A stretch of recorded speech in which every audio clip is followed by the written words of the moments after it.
Bienvenue sur la scène agro, un balado produit par Agro-Québec et présenté par FAC pour faire rayonner l'industrie agroalimentaire d'ici. Bonne écoute. Ici Lionel Levac. 15 agricultrices et agriculteurs de 4 pays du nord de l'Afrique étaient en visite au campus de Saint-Hyacinthe de l'Institut de technologie agroalimentaire du Québec. Venus au Québec à l'initiative de UPA Développement International, ces Africaines et Africains se sont montrés curieux et intéressés lors de leur passage à l'ITAC. Et peut-être est-ce là le prélude à de futurs échanges et aussi, espère-t-on, à la venue de davantage d'étudiants africains. J'ai suivi les visiteurs et je vous rapporte certains échanges qu'ils ont eus avec les gens de l'Institut. Voici mon reportage. Je m'appelle Caroline Nadeau, je m'occupe des communications et des relations publiques pour l'Institut. Alors, bienvenue aux gens de Tunisie, Burkina Faso, République démocratique du Congo et du Sénégal. On est implanté à Saint-Hyacinthe depuis vraiment de nombreuses années. En fait, au début de l'ère industrielle, puisqu'il y a eu une première habitation ici qui était désignée pour les cours de laiterie. Donc, ça existe depuis plus de 100 ans déjà, mais le campus en tant que tel que vous allez visiter ici, ça date de 60 ans. La directrice générale par intérim de l'Institut de technologie agroalimentaire du Québec, Karine Mercier, tenait à saluer le groupe. Bonjour tout le monde. Je trouvais ça important de pouvoir venir vous souhaiter la bienvenue à l'ITAC. À l'ITAC, on reçoit en moyenne 10 à 20 étudiants internationaux chaque année. On a des programmes qui sont présentement ouverts et d'autres qui ne le sont pas, mais on a pris l'orientation d'ouvrir tous nos programmes là, dans les prochaines années pour les étudiants internationaux. Donc, on fonctionne vraiment comme le ministère de l'Enseignement supérieur fonctionne. Bien, écoutez, je suis très heureuse de vous avoir avec nous aujourd'hui. Je ne prendrai pas trop de votre temps. Bienvenue, puis j'espère que vous allez apprécier votre séjour parmi nous. Les questions des visiteurs n'ont pas tardé. Tout d'abord sur le mandat de l'ITAC. Je n'ai pas vu le volet plus pratique, du genre de champs d'expérimentation, de champs écoles, de choses comme ça. Je n'en ai pas vu, je ne sais pas. Ici, c'est plus théorique où il y a aussi le volet pratique. Pardon, madame. Le statut de cet institut, le statut technologique. Chez nous, par exemple, en Tunisie, on a des instituts, on a des établissements de statut administratif et des statuts technologiques. Voilà. On forme vraiment des techniciens en agriculture ou des techniciens en agroalimentaire. Vraiment, il y a un côté très pratique à la formation qui est offerte ici. Caroline Nadeau. Donc ici, on est au cœur de l'industrie agroalimentaire du Québec. Saint-Hyacinthe, c'est vraiment le grenier, si on peut le dire, là, du Québec. On offre des cours techniques, donc au niveau collégial, préuniversitaire, qui va vraiment de la terre jusqu'au consommateur. Donc, on offre autant là, des cours là, pour cultiver la terre, en passant par les animaux, puis la transformation alimentaire également. La plupart des fermes au Québec, on en a 27 000. Il y a 70% des propriétaires qui sont venus étudier ici à l'ITA. Ou sinon, ont envoyé leurs enfants ici. Sur des industries spécifiques comme les produits laitiers, plus de 80% des entreprises ont formé leurs employés à l'ITAQ et une partie de l'équipe de gestion a étudié aussi à l'ITAQ. C'est pour vous dire vraiment qu'on est au centre de l'industrie agroalimentaire au Québec. On a 3 fermes-écoles, vous allez en voir une tantôt. Il y en a 2 autres à la Pocatière. Là-bas, on a un centre équestre. C'est la seule école d'équitation, mais aussi qui forme des maréchals ferrants, soins des chevaux, tout ça, au Québec. On a aussi des unités laitières biologiques. On n'a pas ici. Une orientation de plus en plus marquée dans les formations, l'agriculture durable. On est partenaire du ministère de l'Agriculture aussi. On est le coordonnateur du plan de formation d'agriculture durable. C'est des formations où vraiment on traite tout ce qui est la santé des sols, la sécurité alimentaire, l'autonomie. Donc tout l'aspect là, de développement d'agriculture durable est traité avec ces formations. J'attends un professeur qui va venir vous parler de son projet de parcelle de démonstration.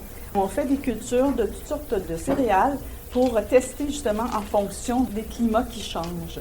Donc, ça va vous donner un petit aperçu. Chargé de projet à l'ITAC, Marc Bérard a entre autres préoccupations la gestion de l'eau. On fait des essais chez des producteurs Il y a comme un réseau de parcelles où on loue des espaces. On fait des essais ici à l'ITAC à la Pocatière, chez des producteurs dans le sud-ouest du Québec. Ce qu'on regarde, entre autres, c'est l'adaptation des hybrides de maïs.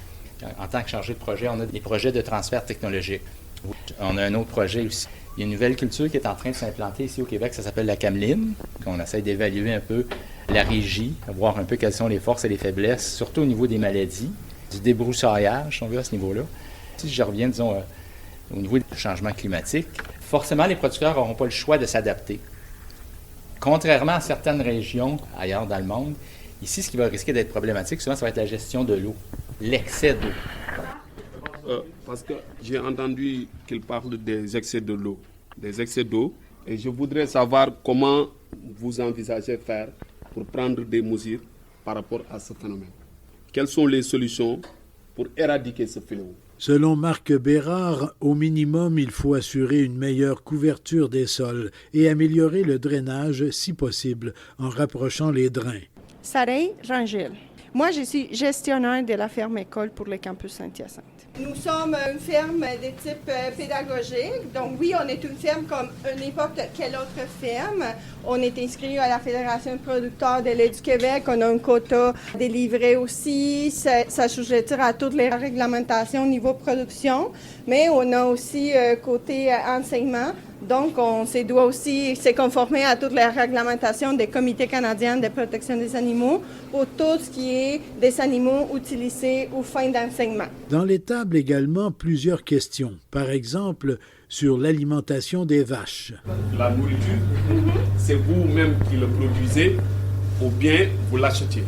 La ferme, il fait la culture en lien avec l'enseignement. On fait un silage de maïs. On fait ensilage d'herbes, et puis on fait aussi un peu de foin. Puis on cultive aussi les maïs grains qui va être un supplément. Est-ce que vous allez utiliser le bio ou bien vous allez utiliser les engrais chimiques pour les mettre dans les champs? On n'est pas une ferme bio, mais on est une ferme qui est en transformation pour agriculture durable puis agroécologie.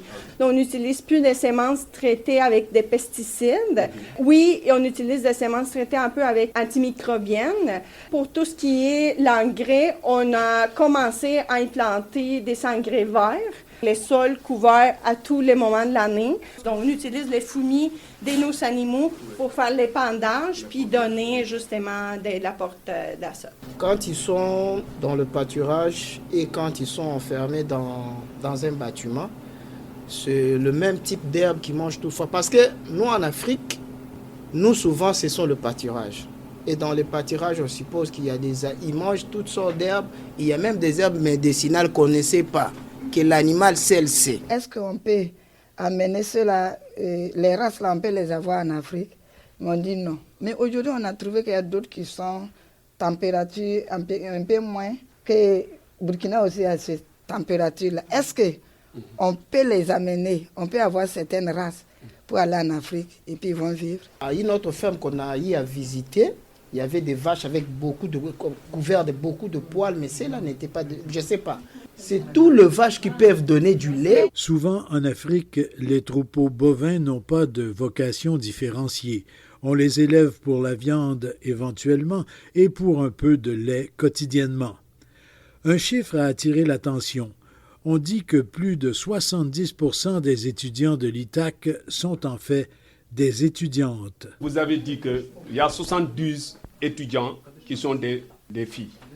Donc, est-ce que vous êtes en train de mener une politique pour faire savoir aux étudiants, c'est-à-dire aux garçons, que c'est important vraiment d'apprendre dans cette école? Est-ce que vous êtes en train de faire une politique? La plupart de la jeunesse garçon abandonne les écoles. Ils n'aiment plus. Maintenant, ce sont les filles qui prennent le relais. Et moi, je dirais même qu'on aura un problème dans les années à venir dans l'administration sénégalaise parce que ce sont seulement les jeunes filles qui sont en train d'apprendre. L'ITAC, comme d'autres institutions, intensifie ses campagnes d'information. Sans freiner d'aucune façon l'intérêt des jeunes femmes, on estime effectivement que les jeunes hommes ne devraient pas bouder les formations offertes. et le groupe s'est dirigé vers les serres. Lucie Maltais, agronome, puis je suis chef d'équipe du programme Technologie de la production horticole agro-environnementale. Les productions sont variées. On a des fraises, des framboises, ici là, tout ce qui est haute, gadelle, petits fruits en général. Ça, c'est nouveau de cette année. On fait des champignons, avec même en lien avec le programme Transformation alimentaire. Étant donné qu'on est une école où c'est tous les programmes en agriculture, on essaie beaucoup de créer des liens entre les étudiants des différents programmes, puis entre les cours aussi.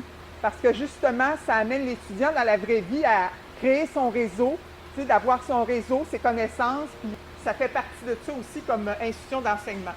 D'autres projets, là, les raisins, sont aussi utilisés en transformation alimentaire. Les étudiants, ils apprennent à faire de la production de fruits et légumes, mais ils apprennent aussi la production de fleurs, d'ornementales, dans notre programme. Depuis 2 ans, on a le marché. On produit et on vend aussi.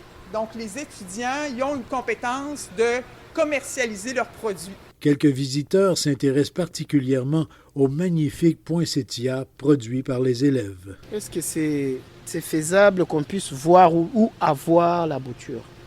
Mais est-ce que vous êtes en train de former d'autres personnes pour avoir la production du bouture? Je pense qu'il faut, comme c'est de votre domaine, et vous êtes en train de faire une production, donc est-ce que vous ne pouvez pas aussi essayer d'apprendre aux élèves comment on fait les boutures? J'avais voulu un peu essayer cette fleur chez moi en Afrique. Dans le cadre de cet échange, il n'y a pas possibilité d'avoir mes fils qu'un morceau de bouture pour aller essayer en Afrique. Lucie Maltais ajoute qu'il y a aussi le volet technique, la ventilation par exemple. Dans notre programme aussi, ce qui est équipement, ventilation, les principes, les calculs, pour offrir les bonnes conditions aux tomates. J'ai de la production de cocon, on fait de l'aubergine, on fait du haricot et du poivron. Et aussi l'éclairage. Selon les stades de la plante, parce que ce n'est pas toujours les mêmes besoins tout au long des stades. Fait que si je veux favoriser la floraison, si je veux favoriser la fructification, etc., il y a une compagnie québécoise avec laquelle on fait un projet. J'ai même une étudiante qui va travailler sur leur projet. Moi, je travaille beaucoup à ce partenariat-là avec les entreprises extérieures. Oui, c'est ça là. Je le dis, c'est ça là. Que ce soit au Sénégal, au Burkina Faso, en République démocratique du Congo ou en Tunisie, il est souvent difficile de se procurer des semences. On voudrait les produire sur place. Et pour enlever la semence des carottes et des choux, comment ça s'est fait? Eh mon Dieu! Eh, moi, madame, là, je suis pas l'experte. Pour vous, là, elle attendait ça. Mais moi, je suis pas l'experte, mais je pourrais vous référer à une personne là-dessus. Certains des Africains viendraient volontiers étudier à l'ITAC ou souhaiteraient y envoyer des jeunes. Donc, comment ça se passe les recrutements et comment nous devons faire pour vraiment être recrutés dans cette institution?